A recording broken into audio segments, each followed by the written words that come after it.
Hey y'all, welcome back to the Committed to Me podcast. My name is Alexis Campbell, licensed mental health therapist and supervisor. Oh, new title. Girl, We yeah, did that. we You did stuck do that that. in like I was like, It supervisor. happened. It Okay. happened. My name is Keisha Britton Smiley. Mm-hmm. Smiley Britton. Anywho, I am licensed master social worker, mental health therapist as well. Welcome back to the podcast. Yes, y'all, we're so excited to have y'all on today's episode. We're going to go ahead and jump right in with our intentions. For today's episodes, we are setting our intentions to just remain grounded as we talk about families. Okay. Now, of course, talking about roles in families can always be conflicting. It can always bring up some really touchy subjects. So we're going to try to dive into this as the best as we can. Because like y'all know, like we know, dealing with families is a mess It is. sometimes. It is. It's not the prettiest things. And sometimes our families has generational curses, people walking around untreated, or they don't want to go to therapy. They tell you to pray your way through things. And it's just a lot that can go on as how we can influence one another. So Keisha, tell me, girl, what is your role in your family? In my family, I think I'm the peacemaker. The peacemaker? I think I'll say like if my siblings get into it with my mama or they get into it with each other, sometimes I get called like, hey, call so and so, tell them this, call so and so, ask them this, or you need to go talk to your mom, you talk to your sister, kind of thing. So I guess I'm the peacemaker of it. I try not to be because I don't want to be in the midst of something that ain't got nothing to do with me. I know that's right. But I think that's my role. Okay. I hope they say the same when they see this. Right. Like, yeah, we wasn't thinking that you more like the conflict. You're the conflict person. I'm not, but honestly, like even if my sister's like being emotional, I'm looking at them like, really, like really, this is what we doing, and they're like, you never do anything with emotions. I'm just like, come on, let's wrap it up. But still, I'm still a peacemaker. So, Yeah. I don't know how you could do that without valuing emotions, but you know, somehow. But that means you're the neutral party. Like you see things from both sides, which family members need that. They need somebody that's going to be very neutral, see things from both sides. Agreed. In your logic brain, you're not just kind of leaning in. I think I'm more like the instigator slash observer. I don't want to get involved, but I want to see what goes down. And if so-and-so over there, right, maybe she do need some support. I'm going to be in her corner. I can't be that peacemaker. I'm not that person, but I am the observer. Because sometimes if it ain't got nothing to do with me, baby, it ain't got nothing to do with me. I don't know. Instigators sound a little messy, friend. Family drama is pretty good. You know what I'm saying? Like, everybody got to have that one person in their family that starts the drama. Well, no, I'm not. Let me correct myself. I'm not starting the drama. But if somebody did something that was pretty messed up, I'm not going to be the one to be like, nah, y'all, let's kumbaya, let's seek peace. You're not about to pacify nobody. No, Okay. let's air it out because so-and-so was wrong with how she approached so-and-so. And no, like, I like to call myself the rectifier. I want to rectify stuff. The rectifier. That's a good one.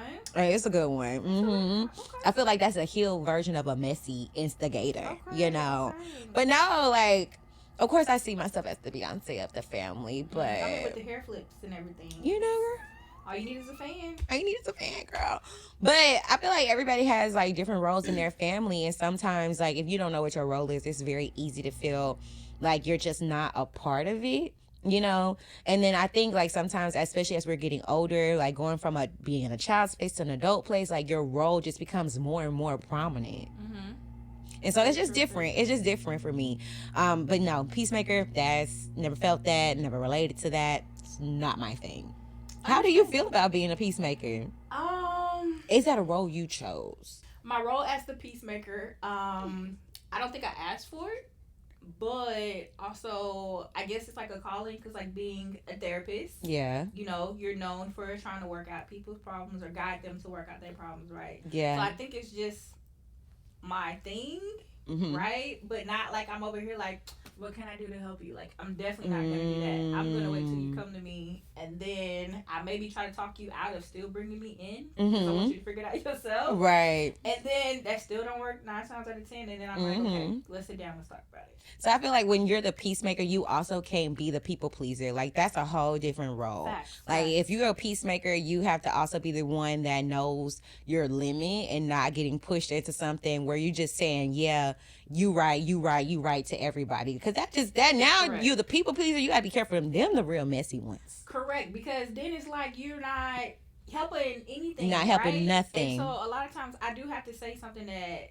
somebody doesn't want to hear or that's hard to receive. And I Mm-hmm. try to like help them receive it by saying, literally saying, I know that's not what you want to hear right now, but I Mm-hmm. have to be real with you, right? You came to me, I gotta tell you the real, and I wouldn't be doing my role as whether it's your sister, your cousin, your Exactly. whoever, your friend, and I have to be real with you to let you know like you did mess up here or this is what you really need to hear. Like Mm-hmm. let's work on it, blah blah blah. So But the not so healed family members, how?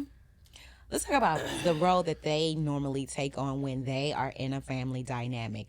Sometimes I view them as just the ones that are taking from the family dynamic and not just pouring into the family dynamic. Like you usually see them people who are saying things that ain't nobody asking them to say, or okay, they okay. bringing up things from the past when that person said that they're okay with it and they're ready to move forward, Mm-hmm. or like they just that family member that just keep replaying stuff, like they're at like this moment where they're stuck. Like, how do you feel about those messy, unhealed family Listen, members? Sometimes it's them elders. the elder and then girl, the elders will say something and then they use their age. They be like, well, I'm old after they said what they said, and it's like, no, Baby. you old, but you know better, and you're Yeah. using your age to kind of try to get you out of trouble. But I know that you know better. Mm-hmm. Personally, honestly, I stay away from the messy people, Mm-hmm. elders or not. Mm-hmm. Thankfully, my close family, we don't have a messy person per se, Mm-hmm. but sometimes people got their own thing going on. But the messy folks, baby, you need healing. Yeah, You bad. need healing. You need Jesus. Bad. And we can't fix that as a family. You need to take that to a Mm-hmm. professional because if Mm-hmm. not, nobody's gonna deal with you. And then it's like you create the isolation. Nobody wants to deal with you because you're messy. Yep. And And you wonder why that everybody don't be coming around over here. You know why. mm-hmm. Like you know why. And I don't think like in family members we're obligated to take care of those individuals the way in which like we needed to be taken care of. And that may Right. sound very problematic, but I'm a firm believer of the way you raise your children or the way that you had a role in your nieces and nephews' life or grandkids' lives, the way you treated them when they were growing up, now that they're adults, that relationship is reflective of how involved you were. Yes. That is Yes. solely reflective of how involved you were. Yes. But people, I see that like sometimes uncles, aunts, those are who are older and they watch that child grow up. They put a lot of responsibility on that child to kind of keep fostering that relationship. When it's just like maybe this the way this relationship looks is just a consequence of what you didn't provide.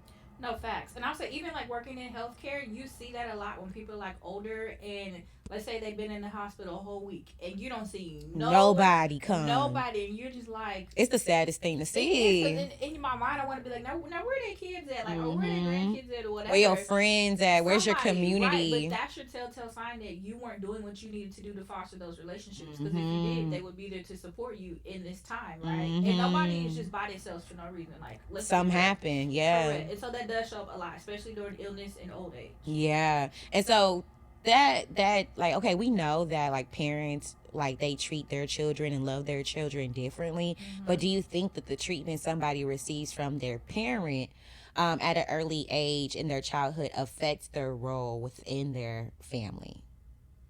Yes. Because I just feel like how your parents treated you or raised you or viewed you Yeah. or how y'all's relationship dynamic is as far as like how you receive love, right? Right. Like if my mom only shows me attention when I come home with good grades, right? Then I Mm-hmm. feel like automatically you're gonna grow up to think you gotta perform to get love to somebody. Right. Or take on this fake leadership role that nobody's asking you to take on because Correct. you're really not a good leader. Correct. And that leads to people pleasing, and then you grow up Yep. your whole life trying to please others, right? Mm-hmm. I've even read that like if you get in trouble or like you're crying or whatever, and your parents always send you to your room, right? Yeah. You then grow up learning to manage your feelings by yourself, and you isolate yourself, and you handle your feelings like one deep. You don't reach out to nobody because that was like how you were raised. Mm-hmm. So a lot of these things like it carries over to us in adulthood with like without even realizing it Yeah. until you start to do that deep work, and then you're like, okay, I remember this, and now you're connecting the Mm-hmm. dots, but it doesn't Mm-hmm. come to mind all the time. It doesn't. And sometimes I feel like when you grow up trying to like manage everything on your own, you also learn that this mentality that like, oh, everybody else needs to adapt around me. I don't need to change. And I feel like that's a really clear pipeline to you not having a community or you not having the people around you that really love you. Because in order for everybody to be in community or just to be in a family, we all have to be flexible or changing and involving ourselves in some way. And so if you grew up like your family mom or dad forcing you to be a leader and you're just not in that role and you're isolating yourself, then you're going to start to develop a mentality where it's just me, myself, and I. And that does not work within a family dynamic. Like, it's just not all about you. Same, and even if your parents force you to be the leader, like to take care of your siblings, right? Oof. You're gonna delay having kids because you like, I didn't take care of somebody my whole life, right? Yep. Or you're tired of being the leader and now it's like I want to fall back in adulthood because I did that, like it changes the dynamic upside down to where you're not able to be a kid when you should be a kid, right? And now you 45, 50, 60 acting out like acting out exactly, because you ain't get to enjoy your youth. Yeah. So it's really crazy how the parental child dynamic can just carry over. You 45 but really you 13 at heart because you never grew. And that's why I think like therapy is so helpful, but also knowing where you may have experienced some like delays in your development. Because trauma does that. Trauma, not saying that it makes your mind go back into a child, but you may react to things in a way that is reflective of that place from trauma. And so you got to be very careful when you're navigating in your family dynamic, because I've been around some people and I'm like, who the adult in this room? It just seemed like everybody went back to being a child, being very self-centered. And it's okay. And the thing is, there's a big difference between being selfish versus being self-centered. And I think people confuse the two. There's nothing wrong with being selfish. However, having a self-centered mentality is very childlike. Like, that becomes very egocentric. It's about me, what impacts me, what I want, what I need, when that's not adaptive within a family dynamic. True, very true. Now, how would you explain siblings becoming friends? Because I've noticed that doesn't naturally happen. It don't. Listen, that one, I'm stuck on that one. You stuck on that one? I'm not gonna lie, because like, either you're gonna have a real good bond with your siblings, right? That's your best friend. Or y'all are literally gonna grow up to be complete opposites. Yeah. Not talking to each other, having that distant relationship for whatever happened in childhood, and then you tend to be closer to other people than your own siblings. Right? Why that happens, I don't know, but it could also be because the household dynamic, something tough was going on, something hard, or the siblings were always feeling like they gotta compete with each other for whatever's going on with the parents or something, right? And it's just like, you avoid all parts of that when you become an adult. You just, push yourself away from it. But I have seen that too, where a lot of siblings, they don't get along. Yeah. And I'm not gonna lie, it was like that between my sister at one point, because I took on the role as like, well, I am the oldest sister, and so I also took on the role as like the step in mom sometimes, like sister mom sometimes. And I feel like that I'm seeing a lot of people on social media talk about that more and more, of like, it's hard for them to relate to their siblings because their siblings see them as the other parent, Right. And the thing is, like, somebody had told me, because I was just having a really hard time connecting with my sister. Like, I just didn't understand why she was so timid to like come to me with things. But I'm like, girl, we only like a year apart. Like, we not that. Well, no, I think we like 3 years apart. I can't do math, but I'm like, my experiences are not that so different from yours, because we don't have that much big of an age gap. And so somebody was telling me that, like, like sometimes like your approach is like a mom and it's not like as a sister. And I was like, damn, like, I really got to work on that. And they're like, why don't you just take a season to focus on having fun with your sibling, but then also like kind of reminding them that, like, you went through these things too. It's hard for you, as it was hard for you too. And I think that's a conversation that a lot of people need to have with their siblings, if y'all are in that place to do so, because it is very easy I know for me as an older sibling, to step into this parent role that I don't even want. Like, girl, I just want to kiki, talk about my mistakes, your mistakes, and we laugh about it and we keep it for mama. Like, that's all I want. Okay, this is taking me back to two things. I can relate to that, not with my siblings, or maybe my siblings, and then I have like some cousins that I'm close to, right?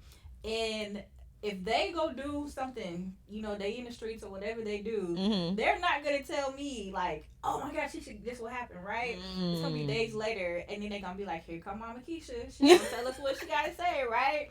And I'm getting that too though, but I also know that as you being a therapist, it's hard to turn it off sometimes. It's very true. Because any conversation that somebody have with you, like you can see it, you can read it, you know what it is, and you want to tell them about that, right? Yeah, like, hey, you need to watch out for this. Yes, or help them improve themselves or whatever. People don't want to hear that all the time. Nah. But it's hard to turn it off. Like, you could come to me and say, girl, I met this man, and, I went back to his house, and I'm going to be like, well, be careful. You might be doing X, Y, Z. Right. And they don't want to hear that. But it's hard for us to turn that off because it's like, I know what you're doing. I can see it. Maybe you're doing this because of this. You ain't thought about this, and I saw a pattern. You did this two minutes ago, right? But people don't want to be called out. Sometimes they just, like you said, they want to have the fun and just enjoy it. And so it's like a twofold thing to it. Like, if I know I can read people, if I know I have the wisdom and the knowledge, even for things I haven't been through, and I want to share that with people. Yeah. But at the same time, what if they're not ready to hear that and they just want the fun me, right? Girl, I'm learning just to shut up. Shut up. Shut up. Like, even before I get to start saying stuff, I just put my hand over my mouth like, mm-hmm. It may look like I'm deep thinking, but I'm telling myself to shut up.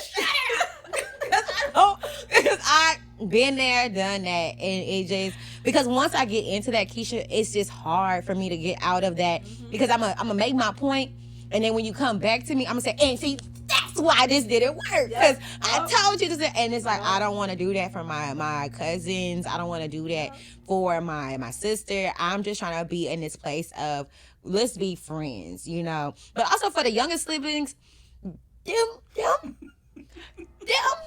they are reckless, don't care, do whatever, and I love that. I envy that, because I'm like, as you should, worry about you, but it comes to a point. It just comes to a point to where that younger siblings need to mature. Yep. They do, and they don't. They don't. My younger sibling, I'd be like, yeah, she's still a baby. No. Still a baby, and you in your 30s. How? So for the younger ones, don't be quick to judge. Middle ones, we know y'all needs are getting unmet. Speak up. Say something. Don't be moving in silence, because we know y'all needs are going unmet. And no, it is not fair. Oh my God. We hear you. We see you. Go to therapy for sure. Because them siblings, we get the middle ones. You see how we almost forgot the middle ones? And they came at the tail end. But why am I a middle child? but I act like the oldest. That's crazy. I'm a middle child, but I act like the oldest. How far is the gap? Me and my younger sister are like maybe 18 months apart. Me and my older sister are like 5 years apart. Ah. But I still take on the older sibling role. Yeah. No matter what. She had 5 years just being herself, by herself. Listen, and to this day, like if it's like something between us three, like girls, like I got 2 older brothers. Between us 3 girls, she's like, okay, I'm about to pass the torch to you. You need to do your older sibling thing. And I'd be like, no, ma'am, technically it's you. You need to do it, because I'm not. Even when it comes to like being the older sibling to our brothers, even though they're older than us, we're just like, okay, who's going to tell your brother this? Not me. I'm not in it. Like, I really be like, trying to be like, I'm not in it. I don't want to hear it. See, I don't have brothers. Not that I'm connected to. Baby, another story for another day. But it's interesting, because I do value, like, with my guy friends, I see them as my brothers, right? And we have that brother-sister relationship.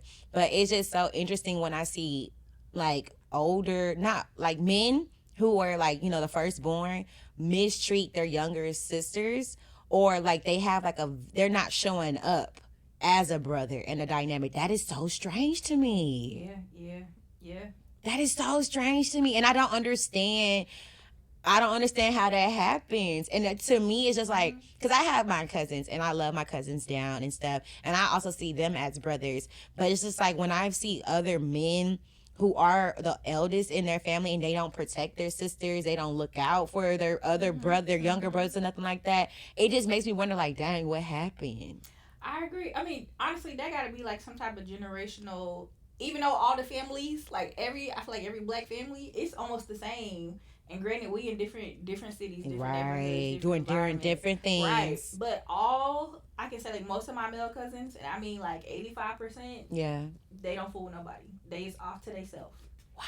Off to Wow. themselves. And we got to be like, hey, you seen so and so? Nah, I ain't last seen about 6 months. I don't know. Or I see him on Facebook. That was it. Like, but I Yeah. also feel like growing up, parents put a lot of emphasis on the girls, right? Yeah. Girls, you gotta clean. Girls, you gotta cook. You gotta do this and that so you can be a good wife and X, Y, Z. And then even in the Right. church, all the emphasis is on being a Proverbs 31 woman and being a good wife. But nobody talks to the boys about how to be a man. They Yeah. just don't. And Yeah. especially if daddy ain't home, who gonna tell him? He don't know, right? He Mm-hmm. only getting it from mama, you Or know. if daddy is in the home, like they're teaching the boy how to be a selfish man. Mm-hmm. And that is so sad to see. Or you don't see the dad showing up in like a partnership way. Right. And so now the son, he, even though he's the oldest, he's not showing up in a partnership way with his Correct. own siblings. Like it just Correct. really creates, like you said, that generational cycle. Mm-hmm. And even like the older uncles, what they do, they sit in their Girl. room, they off to the side on family functions, don't Yeah. talk to nobody. Like you said, they're not being present. Yeah. Or they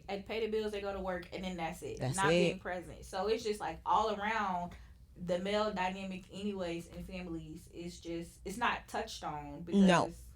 It's not. messed up. And I feel like when it is touched on, it's like, especially like when the cateredness, the attention is coming to the boys in the family, it's coming from this place of sports. Like, oh, we going to go support you in your sport. Like, we all getting t-shirts, or we all coming out to your game, this and that and the other. And that, I think the pipeline from being the oldest or the only boy in the family to being, and I said only boy in the family, to playing sports pipeline needs to be talked about, right? Because the way that they grow up as men, it's depending on the mom and the dad and how that boy is raised and like the core principles of the family, you could just start to see a very self-centered person. Mm-hmm. You know, especially like with these sports programs that exist, especially in football for Texas, especially, it's all catered to like the football athlete or the basketball athlete in a way that's like very problematic and stunting in their growth. I can remember being in college and they be like, we got a tutor for the team, and I just throw in my homework and they do it. Or, Yeah. and I'd be like, what? Girl, that ain't the craziest thing I've heard. Like, I remember dating in college was like so rough because what the guys expected was what I was not able to provide, child. Like, I came from the dynamic of like a man is going to court you, like a man is going to, you know, take you out on dates and things of that nature. Granted, I know we're all broke college students, but those girls, because I went to a predominantly white institution, those girls were buying those football players gifts, depositing money into their account. Baby, I don't even know where my direct deposit is coming from. Okay. So I can't take, I was like, oh, I can't compete with this. Like, I'm not going to even be in this space because that's not, I don't want to perpetuate this idea that as a woman, like, this is how our dating experience is supposed to start off.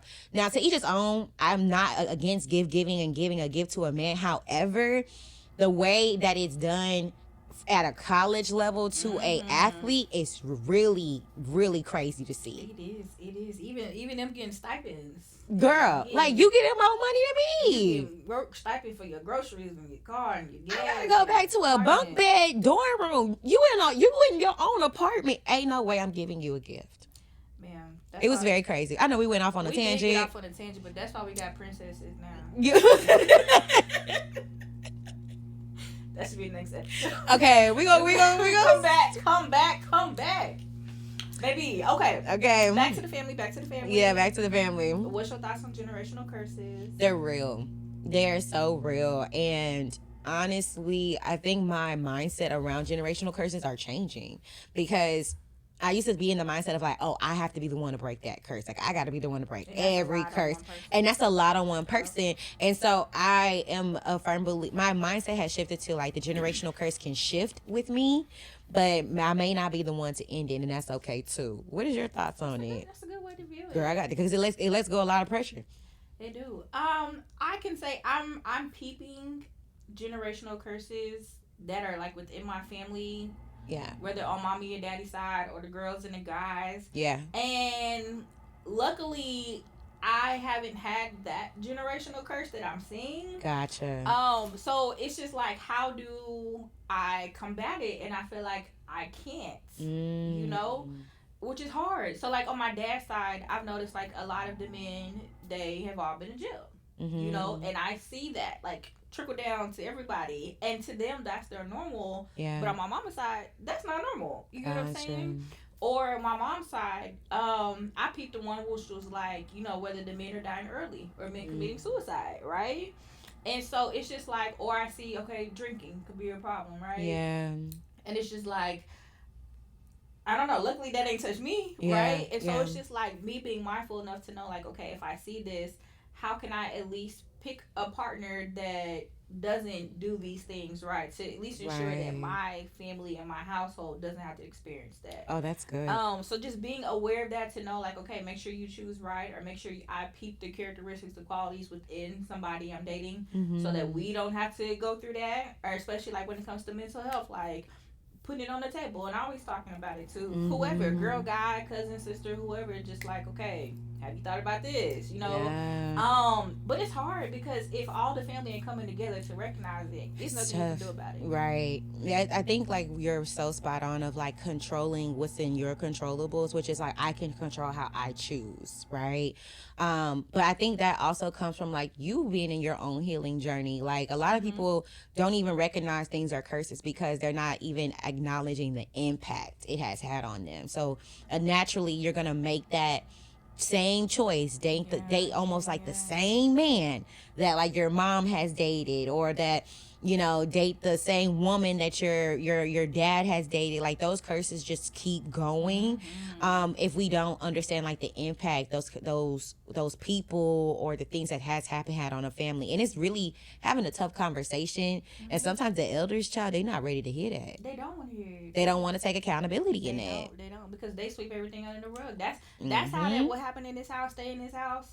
That's how that started with the Yeah. elders. You get a whooping, whether it's with a spoon, a pan, or whatever else, and you get them going about your business. And it's Yeah. just like that tough love or that way of thinking. It doesn't work for us. Like however far that came down, we're realizing that's toxic. It's Like very I want to be toxic. able to talk about what's happening to me, and you can't Yeah. tell me because I said so. Like I need you to break it down. I need you to talk to me Exactly. about it, right? Or if I'm Mm-hmm. crying, not shut up if I get something to cry about. Like I need you to talk to me and tell me, hey, I'm Yes. sorry you feel this way, blah blah blah. Like like Mm-hmm. things are just different for us, and I feel like in our generation we're starting to realize that the way you have been raised or the generations. You're like, okay, whether my great great grandma did this, my grandma did this, I'm realizing I don't want that for me and mine. Right. Right. And it's so crazy how like those curses can just like easily like snake their way in. I remember like I was watching like my grandbaby and like she was crying. She wanted her mama. I'm like, girl, mama is out. She out in the town. Like, so it's gonna be me and you. But the person I was dating at the time, they were like, man, just let her cry. She'll stop crying eventually. I'm like, No, that's not what we're gonna do. that's not what we're gonna do. Like that's definitely not what we're gonna do. And I was just like, I have no problem stopping what I'm doing and consoling her, but I'm like, I now have to see you differently, or I need to check this with you because I don't know if your parents did that with you. Right, right. And so I feel like also we as individuals have to be focused on like our generational curses and stopping that. But then also seeing like, are you the person that we're dating or the people that we choose to be in community with, are you doing your best to stop the Mhm. generational curses? Mhm. Because I can't be the only one in the dynamic between the two of us trying to end the generational curse, and you still carrying on your family generational curse. What is that going to do for our kids, Yup. And so I was just like, oh no, babe, I'm gonna nip that in the butt after I console her, because We we're gonna talk not about this. We're not doing we're that. yeah, we're not doing that. Like kids need to be consoled. And so it's really easy how things can just snake their way into a dynamic, and you gotta nip it in the Yeah. bud. Yeah. Gots to. Got to.